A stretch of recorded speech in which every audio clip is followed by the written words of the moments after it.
is Jennifer Mace, and today I'm going to be going over some of our ventilation and gas diffusion objectives.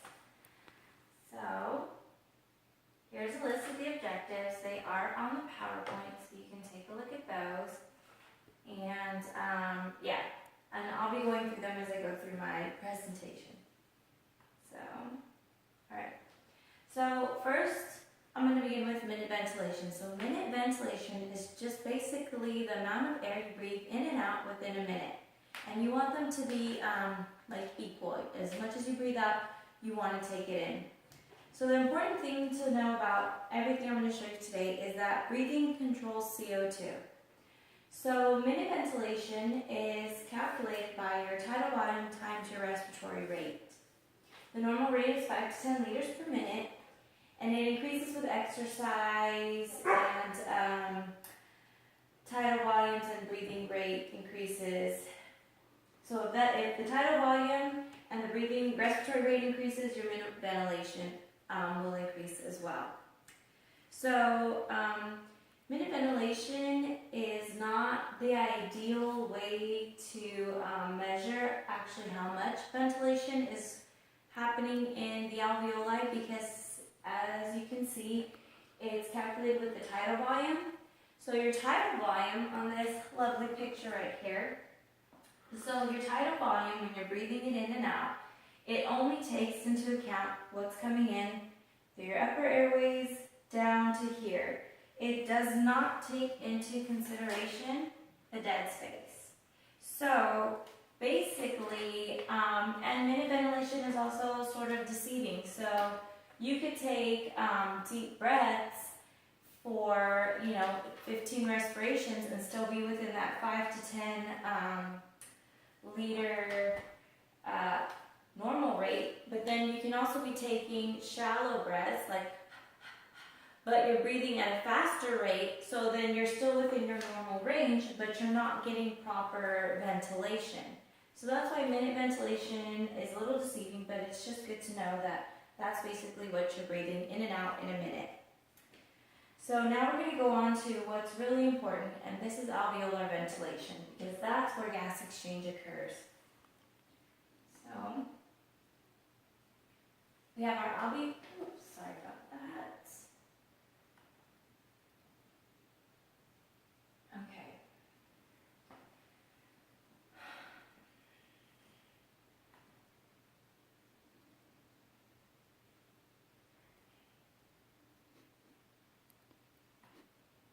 Okay, so we have our alveolar ventilation, and this is basically the amount of gas entering or leaving the alveoli per minute.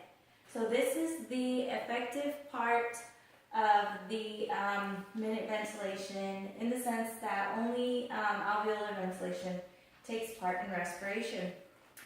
So alveolar ventilation is always less than minute ventilation because it does take into account your dead space, which is your VD. So that's why it's always less. And when your alveolar ventilation increases, your CO2 decreases. So, because they are inversely related. So for your alveolar ventilation, if you're doing those shallow breaths, like I showed you earlier, so you're not taking those big, nice deep breaths in, basically, you're not having proper alveolar ventilation. So when that happens, so if your alveolar ventilation is down, your CO2 is going to go up. And so that's the big takeaway here, is that alveolar ventilation participates in gas exchange, and it takes into consideration your dead space, which is why the equation for it is your tidal volume minus your dead space times your respiratory rate. And that will give you your alveolar ventilation. And as it decreases or increases CO2, if it decreases, CO2 will increase, and vice versa.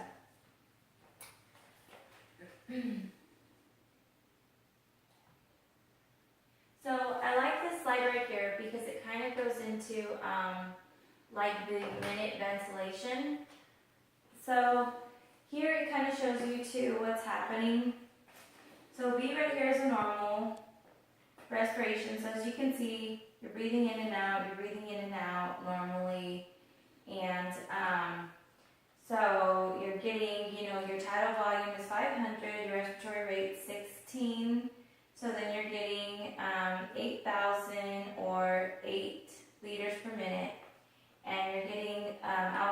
ventilation of 5,600 milliliters. So with A, as I was showing you, so you're getting that rapid shallow breathing, and so you're still getting your 8 liters per minute of minute ventilation, so that's still normal. But as you can see, your alveolar ventilation is down. So with this type of breathing, you're not getting adequate ventilation in the alveoli, which means, again, if your alveoli ventilation is down, your CO2 production will go up, and that can, eventually lead to respiratory failure if you're not breathing properly. So it's very important. And down here at the bottom, we have, as you can see, so this is those deep breaths, and deep, slow breathing is the best, because as you take a deep breath in, you're getting all the air down deep into your alveoli, you're getting that oxygen to go into your blood, the CO2 is coming in, and you're exhaling it. And that's what you want for proper ventilation. So for this one, as you can see, again, the minute ventilation, well, this is for 30 seconds, but if you were to multiply it, the minute ventilation is, again, the same, but now your breathing pattern is different. So this is how, the way you breathe affects your minute ventilation, so if you're breathing fast, your minute ventilation usually goes up. If you're breathing shallow, your minute ventilation goes down. But this also shows you how it works with alveolar ventilation. So as you can tell, when you're doing those fast, shallow breaths, then you're not getting enough alveolar ventilation. So now we're going to talk about dead space. So there's anatomical dead space, and then there's physiological dead space. So for anatomical dead space, it's fixed.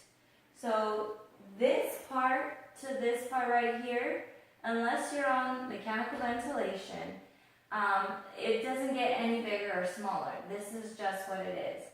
So your anatomical dead space involves your upper airways, so your nose, your pharynx, your trachea, and your bronchi.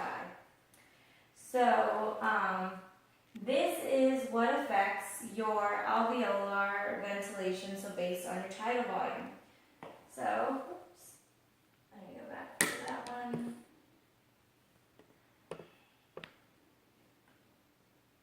Okay.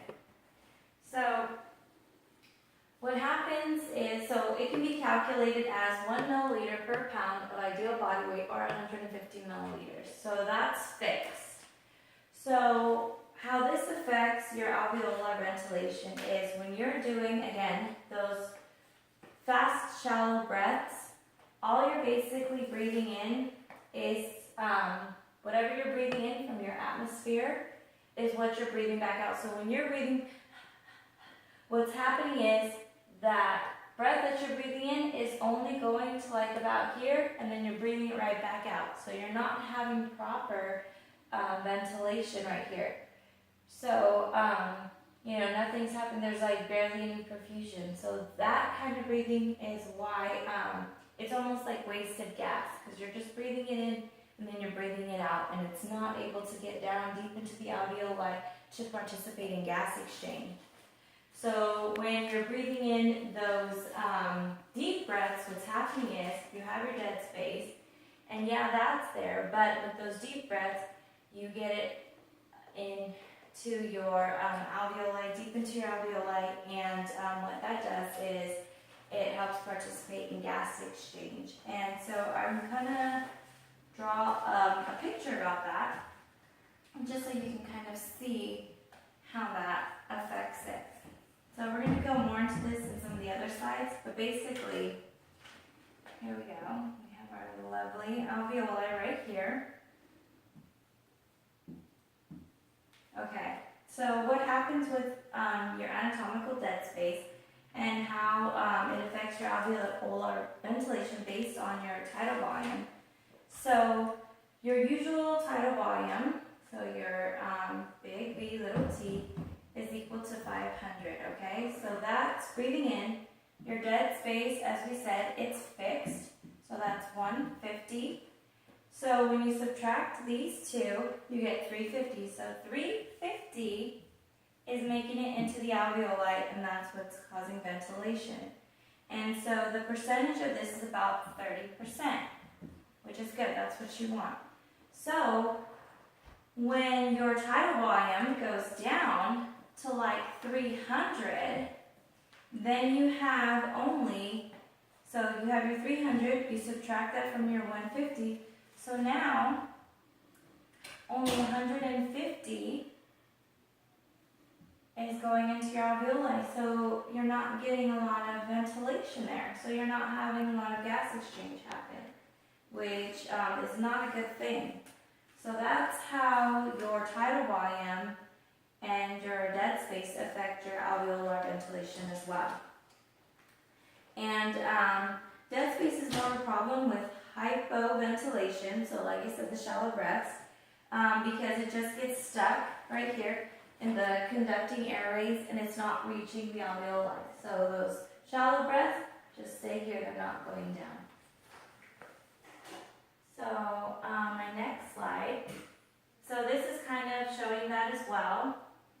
So what this shows is just kind of what I showed you right now. So this one's saying that your tidal volume is 450 and this is your 150 fixed dead space. So when you're breathing in, you know there's your dead space, it's going in, the end of inspiration, you still have 300 milliliters is what's ventilating the alveoli.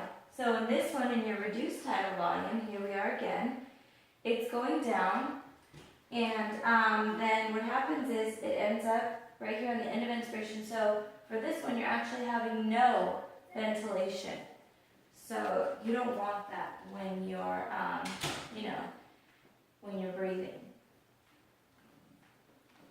Okay, so now we have our dead space. Whoops, hold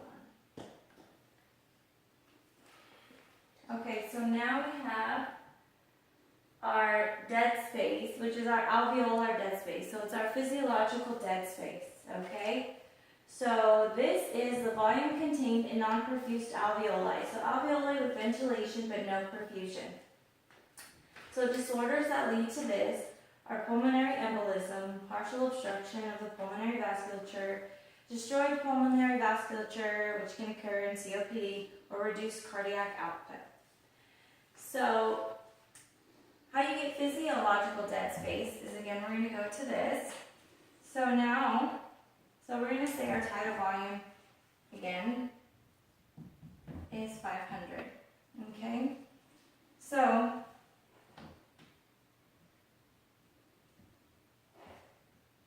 we had our fixed ventilation right here of 150, okay? Well, now we have a dead space issue because let's say this right here adds an extra 50. So when you do that, now you have your 50, you subtract your 150 plus this, so now only 300 is getting ventilated into the alveoli. So you have a dead space issue. So that's what physiological dead space is. It's the anatomic dead space with the alveolar dead space.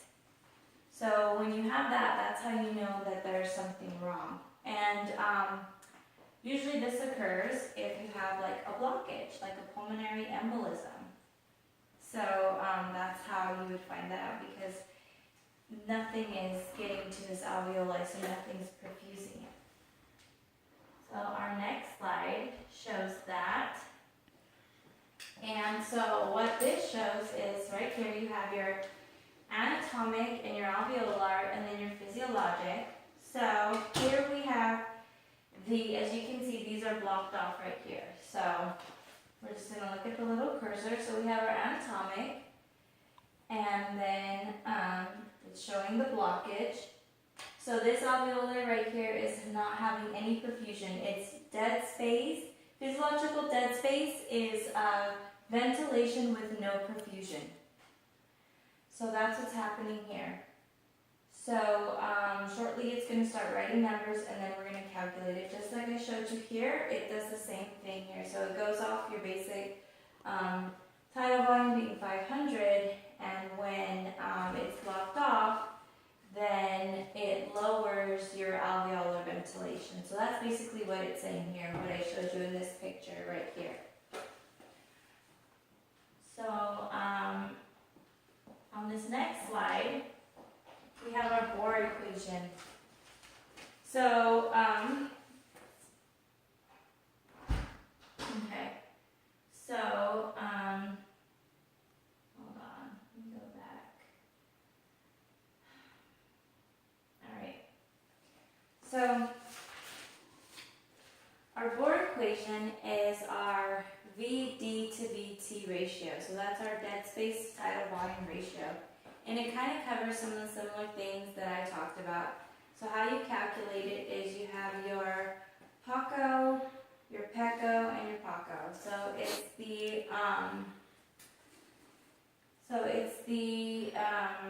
CO2, expired CO2 divided by the arterial CO2.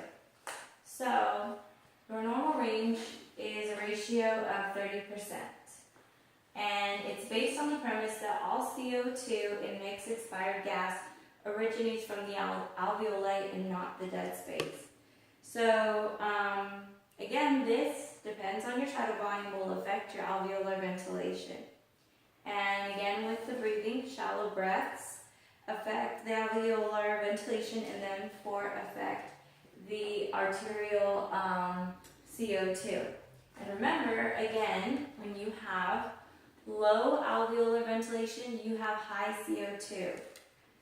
So, and that can develop into hypoxemia, and you could have hypoventilation, which can lead to respiratory failure. So basically with this one, it's like I said before, it's the percentage. And in the next step, we're going to be going over some of the equations, the different equations to this. But again, it's basically just the percentage of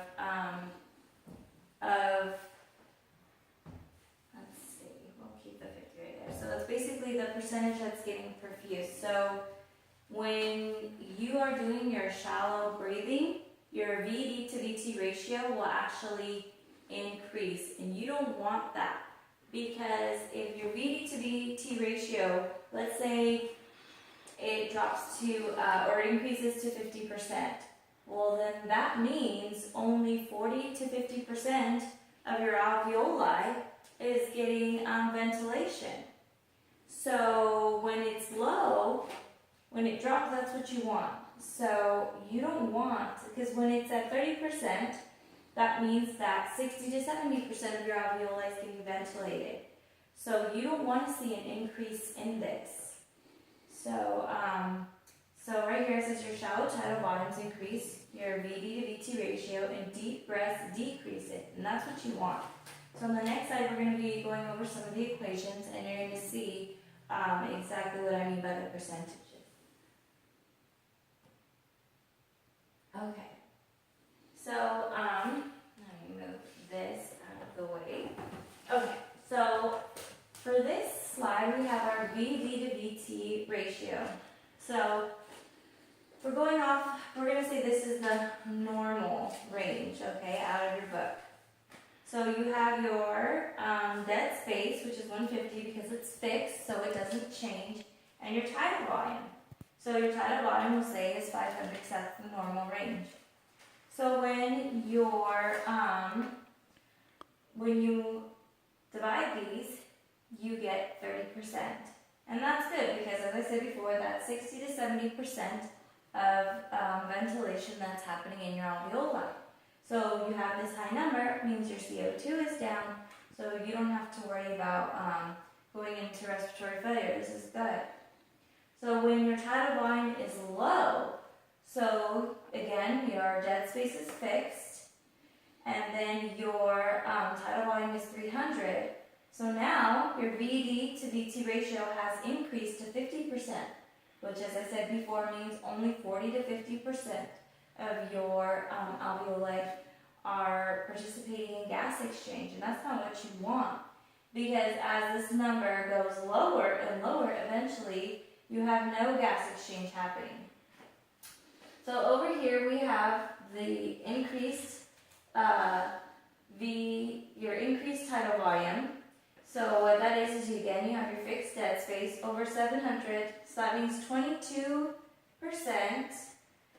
is right here is what's like lost to dead space, but 70 to 80% of alveoli is getting ventilated. So that's what you want. So, you know, an increase in tidal volume affects the VD to VT ratio and will increase your and decrease your VD to VT ratio. So if your tidal volume increases, your VD to VT ratio decreases, but that's a good thing because that's what you want.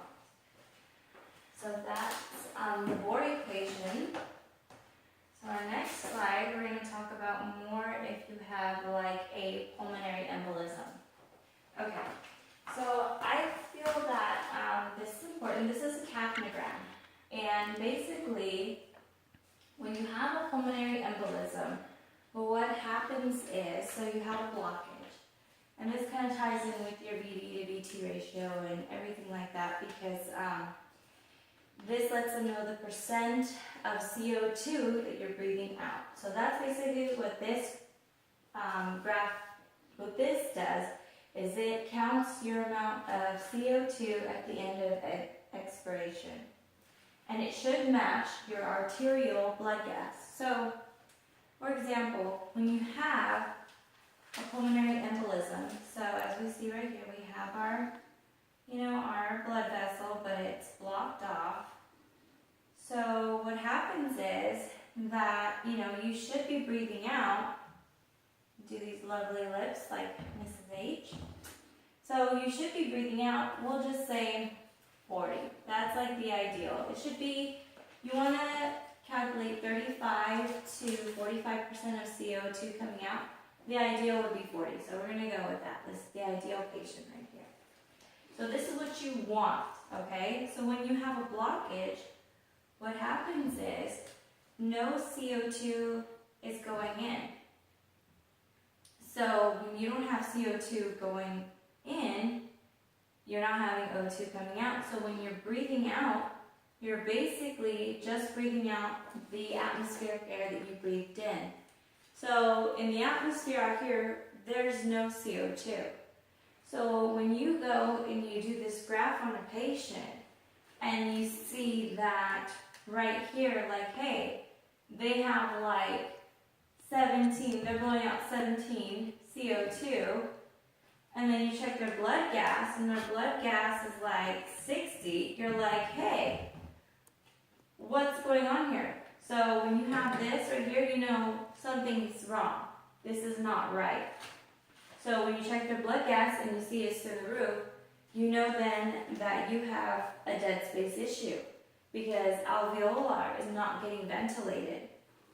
So that's the big thing with the capnography. So patients who tend to have high dead space have higher rates of mortality. So that's why this is really important to check, and to check your ratios and to know your physiological dead space, because if your patient has that, then as I said before, they do have a higher rate of mortality. And this is also really important because this is usually used a lot in intubated patients, because it's really important to make sure that they're breathing, that they're getting enough ventilation, and that their expiration, their CO2 levels are within range. So now this is sort of like a new thing. They're trying to use this in patients that are not intubated, because this graph has shown that when patients, do this graph, what happens is those that had low CO2 did not fare well when they were given some sort of narcotic before going in for a procedure. So that's why this is now becoming like a thing to use, not just on intubated patients, but it gives you an idea of where the patient's ventilation is before they go under for surgery. So it's better for them.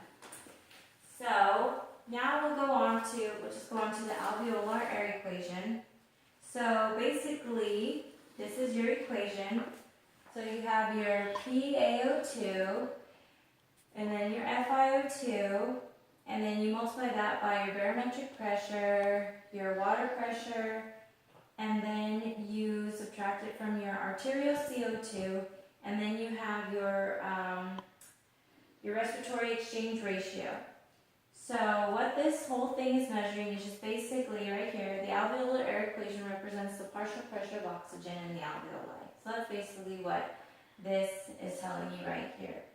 And with this, if your FiO2 is above 60, then you don't divide it by the respiratory exchange ratio, and you basically just subtract it from the PaCO2. So that's what that's telling you right there. And when we go to the next slide, you'll see that. Okay, so here we go again. So,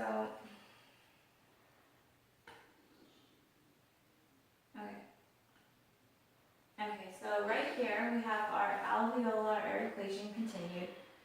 So our respiratory exchange ratio, so basically it just tells us the ratio of alveolar CO2 excretions, which is your VCO2, to blood oxygen uptake. And the value is about 0.8, and that's sort of like a fixed value. So when the R is equal to 0.8, the CO2 diffusing into the alveolus replaces 80% of the volume that the O2 vacated when it diffused out of the alveoli. So as I said before, when the FiO2 is greater than 60, then you drop the respiratory exchange ratio. So here's an example of that. So you have your partial alveolar O2, so you have an FiO2 of 21, and then you have your barometric pressure, your H2O, and then you have right here the PaCO2, and then because this was below 60, you kept your respiratory exchange ratio. So for this one, right here, you dropped it because the FiO2 was above 60, it was 65. So that's all that's telling you, is that with the alveolar air equation, basically, if your FiO2 is above 60, you drop the respiratory exchange ratio. You don't divide it by the 0.8. And if it's below it, then you keep it. And that'll give you your number for your alveoli air equation. So now, let's put this back up here. Now we have some test questions. So this one states, what is minute ventilation? So, just by looking at this, you can kind of get rid of, any of the ones that don't make sense. So it's definitely not air resistance, which we just learned about. It's not. This is ventilation and gas diffusion. So D is out. So minute ventilation, so it's not B because it's not a single breath in and out. And then alveolar ventilation, as I said before, minute ventilation does not take alveolar ventilation into account because it's the tidal volume times the respiratory rate, and tidal volume is basically just this part to this part. So the answer was, going back to that, so basically the answer was A. It's your tidal volume in and out in a minute. So right here, what effect does increasing the tidal volume have on the anatomical ventilation?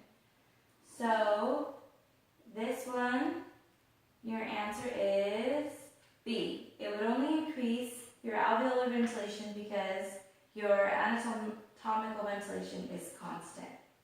So D is out, C is out, and A is out as well, because it does not increase them because your anatomical ventilation, as I said before, is constant.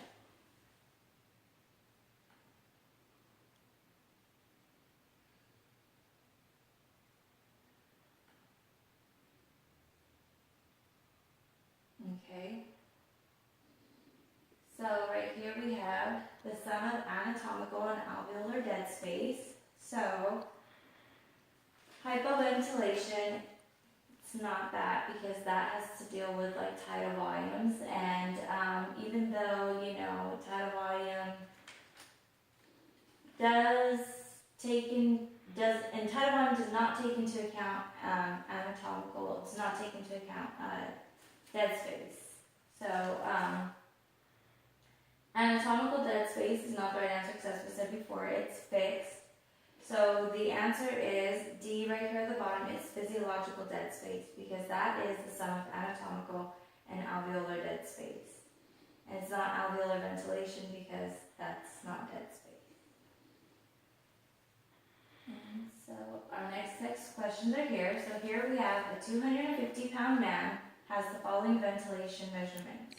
So he has tidal volume of 420, respiratory rate of 15 breaths per minute. Calculate the following, then match to the correct answers. So we have our dead space, and that is 250, because dead space is 1 per 1 milliliter per pound of ideal body weight. So that's why it's 250. Your minute ventilation right here is 6.3 liters per minute, because that's just your tidal volume times your respiratory rate. And next we have our alveolar ventilation, which is right here. And then lastly, we have our dead space to tidal volume ratio. So we have your dead space, 250 divided by your tidal volume, which gives you 60%, which, as we learned, is not very good. So now you have to calculate the alveoli air equation. So when you look at these, the first thing you want to do is look at the FiO2. So if the FiO2 is greater than 60, you want to drop it. And so if you were to do this equation, so you wouldn't use the respiratory exchange ratio, you would see that your answer is in fact D. So all you would basically do is take your FiO2, then you subtract it by 47, and then you would get your answer with the PaCO2. So because you would subtract it by the PaCO2. So you would take your FiO2, multiply it by your 760, subtracted by your pH2O,